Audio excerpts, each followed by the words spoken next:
Toi, René, c'est quoi ton nom, René? Robita et moi. Puis tu viens d'où? J'ai grandi en Abitibi. J'ai passé quand même une partie de mon enfance là-bas. J'avais 13 ans quand j'ai déménagé. Ça veut dire quoi, Abitibi? Abitibi, ça veut dire là où les eaux se séparent. Toi, comment tu t'appelles? Nadine. Nadine Walsh. Je suis née à Chicoutimi, jusqu'où c'est profond, au Saguenay, d'où sortent les eaux. Je suis restée là jusqu'à 18 ans. Puis après ça, je suis allée à Montréal pour danser. En tout cas, ça, c'était une autre histoire.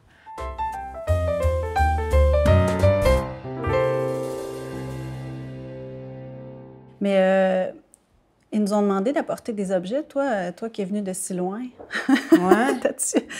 T'as fait la run en bus, t'as-tu apporté? Qu'est-ce que t'as apporté? OK. Un objet qui représente le conte pour moi. Je me suis un petit peu gratté la tête, là, mais c'est pas parfait, mais c'en est un. Je vais te l'expliquer. C'est une boîte. Bon. Ça, c'est un peu une transmission de ma mère, l'amour des boîtes. J'ai bien de la misère à acheter une boîte. OK. Ouais, surtout les petites. Là, tu te dis, je préfère un beau cadeau là-dedans. Ça serait...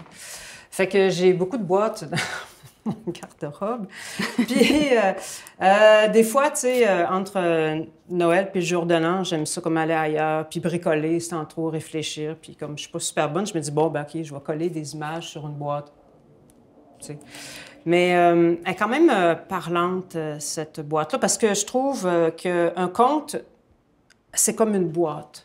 Tu mets ce que tu veux dedans, selon ce qui rentre dedans. Tu peux rentrer un géant dans cette boîte-là. Là. Athéna, elle rentre là-dedans. Là. Tu enlèves son casque, son épée, sa navette, puis elle rentre là-dedans, si tu veux. T'sais. Vas-y donc, toi, avec ton objet qui représente le conte. Oui, mais en fait... Attention, regardez, qu'est-ce que, d'après vous, représente le conte pour René dans ces trois objets? C'est ceci, mais j'ai le goût de te laisser plonger la main dedans sans... Attends, tiens, ce que je vais faire, là. C'est un... Moi, j'ai choisi un diapason. Fait que si j'allonge la main, là, tu vas pouvoir le saisir. J'en ai deux. Je te le passe parce que c'est... Un diapason, ce qui est le fun, c'est de l'entendre, tu sais. Fait que pour le faire jouer, en fait, c'est basé sur des fréquences stellaires et solaires. Puis celui-là, en tout cas, ces deux-là. Et donc, ça dépend toujours de sa sonorité, là. Et puis, c'est très ésotérique, hein, mais tu te le cognes sur le poignet et là, tu écoutes.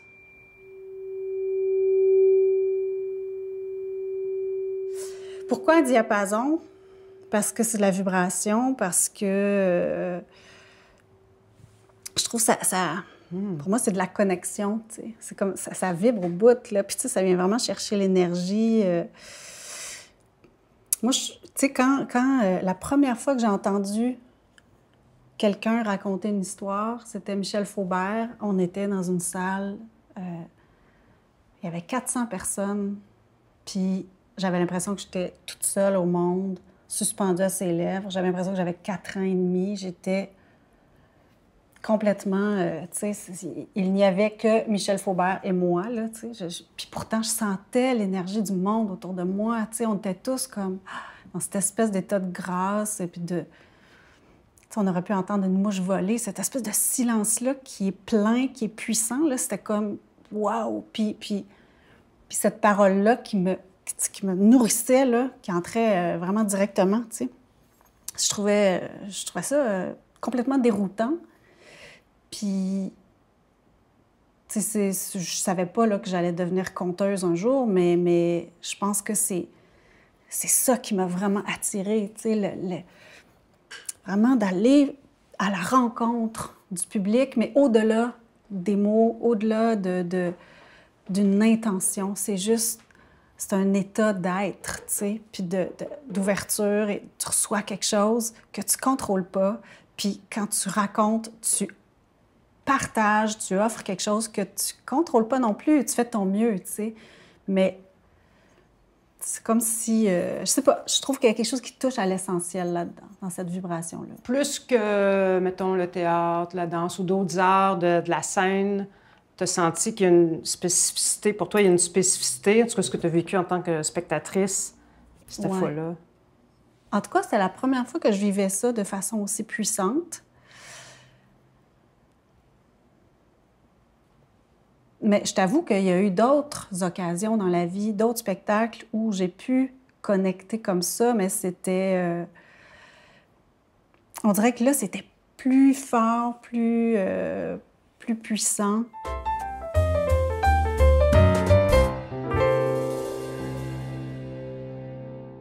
Mais t'as apporté un os, toi, parlant de la vie et la mort? Oui. C'était ça, ton... Oui, ton... exactement. Ouais. Ouais. Bien, ça aussi, c'est à moitié réfléchi.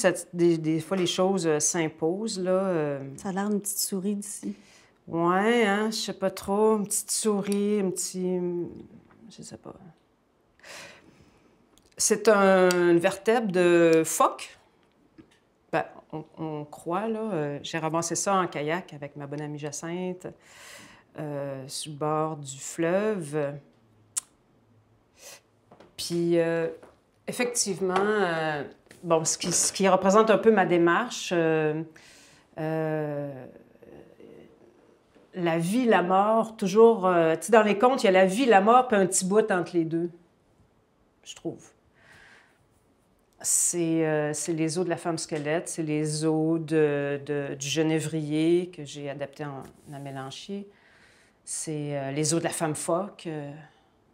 C'est peut-être un os de fée. C'est la structure aussi. Hein, la structure, justement, des contes que des fois tu fais « Hey, là, il manque un os. OK, c'est quoi? C'était quoi? C'est un os de bassin? C'est une autre vertèbre? C'est une queue? » tu sais. Puis chaque os a aussi sa pareidolie, tu sais, son image. Ça ressemble à une souris, une espèce de mammifère avec un sac à dos, je sais pas trop. C'est drôle que tu aies apporté ça parce que moi, j'ai écrit un spectacle qui s'appelle Le Chant des os. Oui, c'est vrai. Puis c'était... Il y a aussi un conte qui s'intitule Le Chant de l'os. Tu sais que je pense que c'est la petite fille qui se fait violer par son père. Puis le petit garçon revient... non, c'est un quêteux qui revient qui siffle avec une souffle dans un flûte. os. Puis que ça, c'est un peu comme le petit oiseau dans le genévrier. Exactement. Tu sais que... Ouais. C'est ça, mais écoute, ça aborde des thèmes. Aussitôt que je trouve que quand il y a des os dans une histoire, là, tu touches à du deep, c'est de la couche profonde de... Oui, parce que ça peut être un os d'assez récent, là, donc quelqu'un... Hein, tu sais. Puis, mais un os aussi d'il y a très, très, très longtemps, là, tu sais, qui est transmis. Moi, quand je suis allée à la baie James, les gens me disaient... Parce que là, je faisais mes recherches, tu sais, moi, je suis plus... je suis moins dans l'adaptation des contes traditionnels, mais plus dans la quête de... Moi, j'aime écouter les gens se raconter. C'est comme... Moi, une histoire dans un livre, on dirait qu'il me manque la transmission. Fait qu'on dirait que je suis très attachée à ça. Fait que quand je suis allée à la baie James, je m'assoyais avec les gens, je les écoutais se raconter. Puis il y en a qui m'amenaient dans le bois. C'est ça qui est le fun aussi, c'est de comprendre leur territoire, leur façon d'être dans leur territoire. Puis, tu sais, ils m'ont dit, mais là, c'est parce qu'ici, on trouve des os, là, un peu partout, tu sais, des ossements d'animaux, là, tu sais. Puis, ils pensaient que ça serait quelque chose qui ça peut être impressionnant de trouver un squelette, tu sais. Il se passe toujours quelque chose, mais en même temps... pour moi, ça fait partie de la vie aussi, tu sais. C'est le monde animal, le monde humain. Fait que, tu sais, ça m'avait inspirée justement dans l'écriture aussi par rapport à Le Chant des os, où c'est finalement les ossements d'un père qui sont dans le fond d'un lac à la baie James. Ils n'ont jamais retrouvé le corps, fait que probablement que les os sont encore là, tu sais. Donc, tu sais, ce prétexte-là, tu sais, je disais tantôt, souvent on va dans des des histoires un peu troubles et très troublantes. Puis je trouve que là, en tout cas, moi, ça me parle beaucoup. Je suis contente que tu aies amené ça. On touche à Dieu. Puis toi? Ben moi, c'est loin de ça, là. Mon pas. objet qui... peut-être pas, hein? On a quelque chose de primitif là-dedans aussi. Tu as raison. L'objet qui représente un petit peu ma façon de percevoir le conte, ma démarche, ce serait plus le masque. Ben, il y en a plein d'objets, là, mais j'ai apporté ça parce que... Mais je trouvais que ça nous reliait aussi, tu sais, parce que je suis quelqu'un qui aime aussi aborder le travail de la scène avec le corps. Et le masque, pour moi, c'est vraiment un outil... C'est un outil qui me permet de faire avancer la parole plus loin, tu sais, parce que c'est comme si des fois, c'est pas facile de trouver les mots justes. On dirait que des fois, j'en mets trop. J'ai tendance à trop... C'est ça, il y a du trop qui n'est pas nécessaire. Je trouve que le masque ramène à ce qu'il faut, tu sais. C'est-à-dire... On peut être bavard gestuellement aussi. C'est ça. Mais je trouve, en tout cas, que la façon dont je racontais au début était peut-être plus portée par une énergie de jeunesse, là, qui m'a bien servi. Mais en vieillissant, en continuant d'avancer dans la pratique, j'ai le goût d'épurer ce que je veux offrir, tu sais, d'épurer le langage, d'épurer le superflu dans le corps. Tu sais, des fois aussi d'y aller, genre, pas de musique, pas rien, il est une fois. La corde, il faut qu'elle soit solide, tu sais.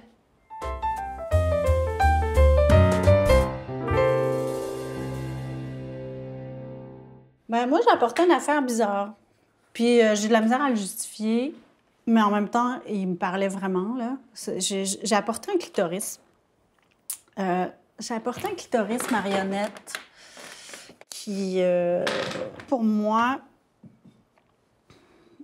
Ben, je trouve ça super intéressant d'avoir ce petit objet-là qui est enfin apparu, si je peux dire, dans les dernières années. C'est comme avant, on ne savait pas de quoi ça avait l'air. On pensait que c'était juste le petit bout de machin.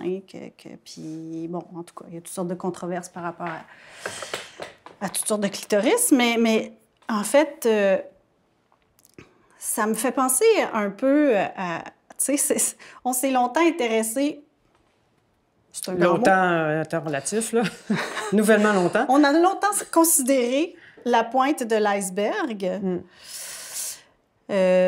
sans savoir que c'était un iceberg, justement, parce que, dans le fond, tu sais, c'est tout cet organe-là qui est immense. Tu sais, la symphonie se passe partout dans l'organe, qui est beaucoup plus grand que ce qu'on soupçonnait. Fait que moi, je trouve que cette symphonie-là, qui a lieu en souterrain, de façon un peu moins évidente, c'est une symphonie qui est quand même féminine. Puis ça me fait penser au milieu du conte, quand je regarde ça. Je me dis, tu sais, ce qu'on voit beaucoup dans le milieu du conte, c'est tu sais, les hommes tournent plus que les femmes dans le milieu du conte. Je trouve qu'il y a quand même une... Tu sais, si on regarde au niveau des programmations, je sais pas, la façon de gagner la vie, il y a quelque chose qui est encore très... Tu sais, ça fait plus que 20 ans que je raconte, puis je trouve encore que c'est un milieu très masculin. Mais je crois que la voix d'un homme n'a pas le même poids que la voix d'une femme. En politique, à l'extérieur, tu sais, sur la place publique, ça n'a pas le même poids.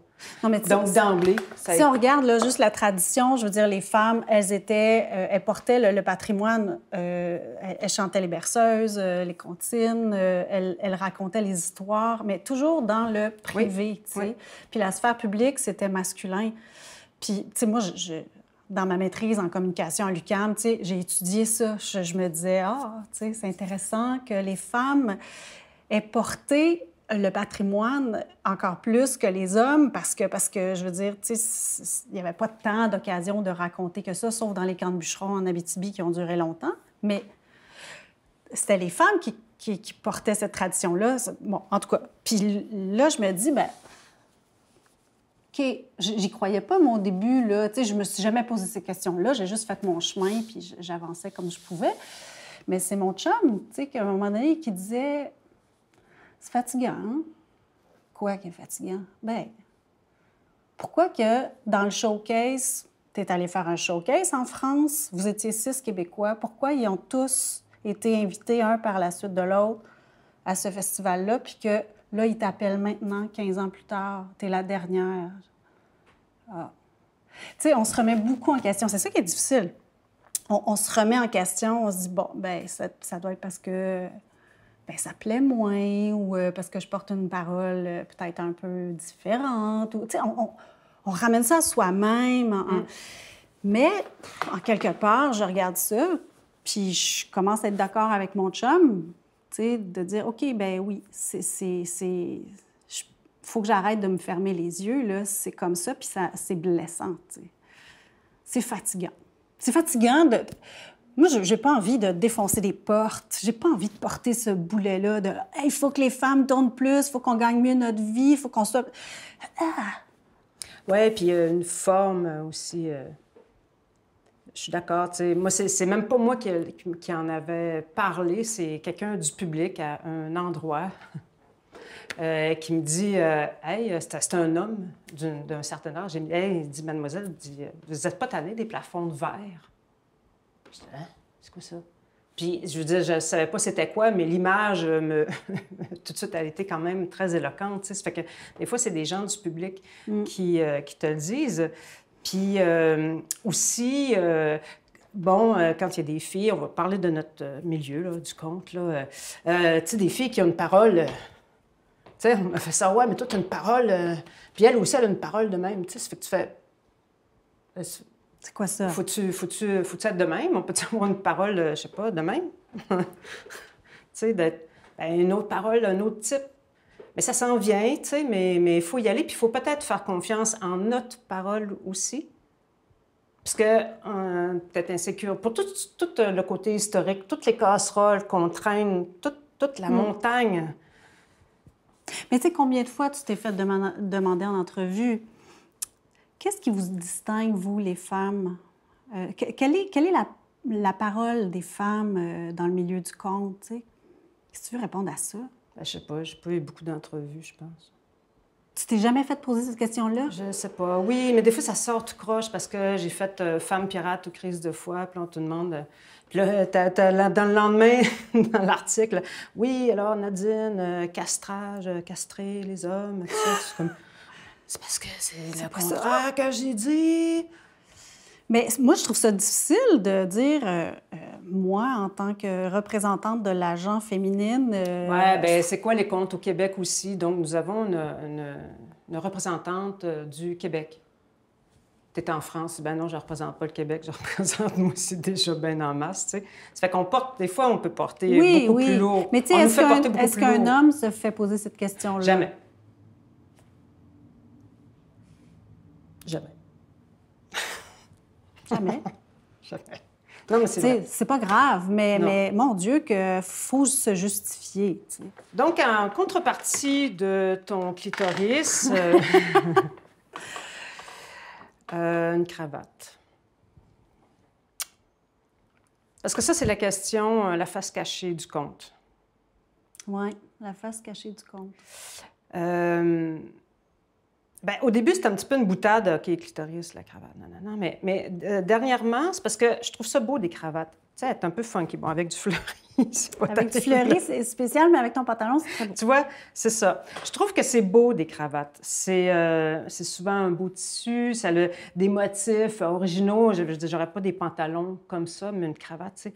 Sauf que ça sert à rien. C'est vrai, tu mets ça dans le cou...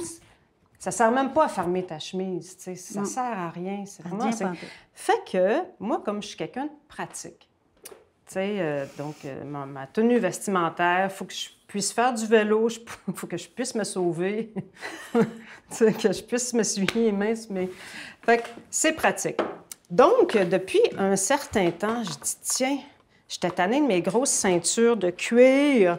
Ça fait que j'ai dit, si je mettais une cravate comme ceinture. Ça marche au bout. Fait que je lance la mode. Sortez vos cravates. Mettez-la comme ceinture. C'est plus doux, tu sais, c'est pas là. Fait que ça reste léger, puis je peux exhiber des beaux motifs, tu sais. Donc, la face cachée du conte, la question qui tue, à quoi ça sert, le conte? Je me suis gratté la tête longtemps, mais déjà, j'en suis arrivée quand même à dire ça sert à se poser des questions. Parce que comme c'est des vieilles histoires de bien des casseroles qu'on traîne depuis bien longtemps, ça peut dire, OK, c'est quoi une princesse? Qu'est-ce que je fais avec mes princesses aujourd'hui? Mes princesses pas de jambes, là, tu sais, qui se déplacent pas ou qui ont peu... Il y a des personnages féminins dans les contes, là, il y en a plein. Mais avec ce personnage-là, c'est ma question du temps ou de l'année, là. Qu'est-ce que je fais avec mes princesses? Ça reste ouvert. Tu sais, c'est pas tout le monde dans le public qui a lu Bettelheim, là, qui fait hey, « oui, c'est ton féminin, nanani, nanana », tu sais. Aux petits poux, là, aux petites filles, là, c'est quoi une princesse, tu sais? Ça fait que ça peut déjà amener à se poser des questions. Quels sont nos archétypes? Sur quelle montagne que nous sommes? Mais j'ai besoin de... Je ne sais pas qu'est-ce que je vais te poser comme question, mais moi, c'est une question qui me taraude vraiment et qui a fait que je suis allée plutôt vers le récit de vie parce que je me sentais tellement impuissante face à ces archétypes-là qu'on me propose. L'archétype masculin du héros, la misogynie qu'il y a dans les contes traditionnels. Je conçois vraiment là, que c'est au fil des versions que les gens se sont réappropriés, les hommes se sont réappropriés puis qu'ils l'ont raconté à leur manière. Mais comment retrouver, moi, la voix que j'ai envie de porter, la parole que j'ai envie de porter, avec un récit qui est truffé d'archétypes qui ne correspondent pas à ce que j'ai envie de partager, à ce que je veux léguer à mes enfants, à ce que je veux offrir comme regard, tu sais. Faut décaper. Ah, il y a de la couche. Faut décaper. Puis, il y aura des choses qui sont, même si tu décapes, il va y avoir des verrues pareilles. En tout cas, il va y avoir des affaires pareilles.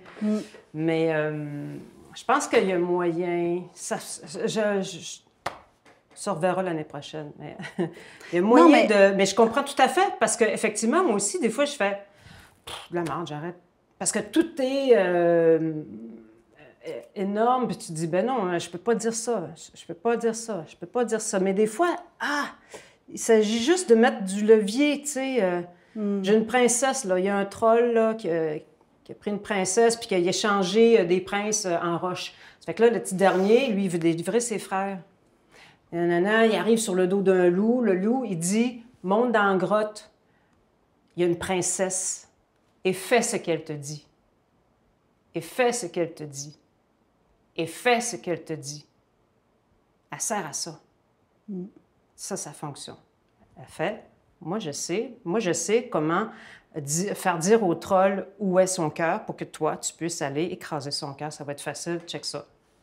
Attends, patient, 3 jours, puis je vais avoir la réponse. Je trouve que tout d'un coup, tu sais, elle a pas de jambes, mais elle a une tête, tu sais. Ouais. C'est sûr qu'on a à reconsidérer les contes, mais même au niveau catholique, qu'est-ce que tu fais avec Dieu quand il y a Dieu, quand il y a des prières, Des fois, il y a des affaires, les enfants, ils ne savent pas, je ne sais pas s'ils savent c'est quoi un curé, tu sais. On a beaucoup d'adaptations, tu sais, au-delà oui, il y a des femmes, mais il y a plein de choses qu'on ramène, qui sont ramenées à la religion faut pas faire ses Pâques, mettons. Tu dis ça à un enfant, il n'a pas fait ses Pâques, il est devenu un loup-garou. T'expliques, là. Oui, oui, oui. Mais dans le fond, si je comprends bien, la cravate,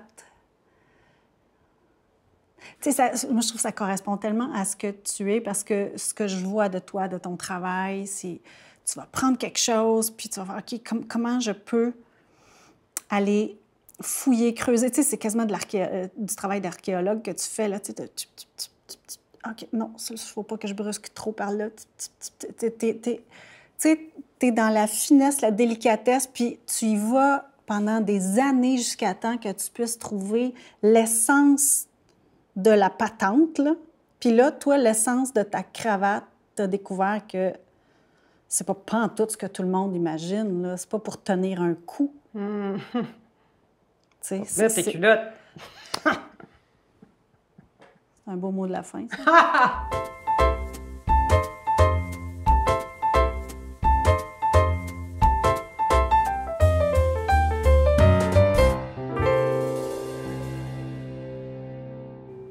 je suis plus grave. Tu peux le faire tourner. Ah ouais? Mais là, ça doit faire mal. Aïe, aïe. Puis tu sais, quand t'en as deux, tu peux comme buzzer bien raide.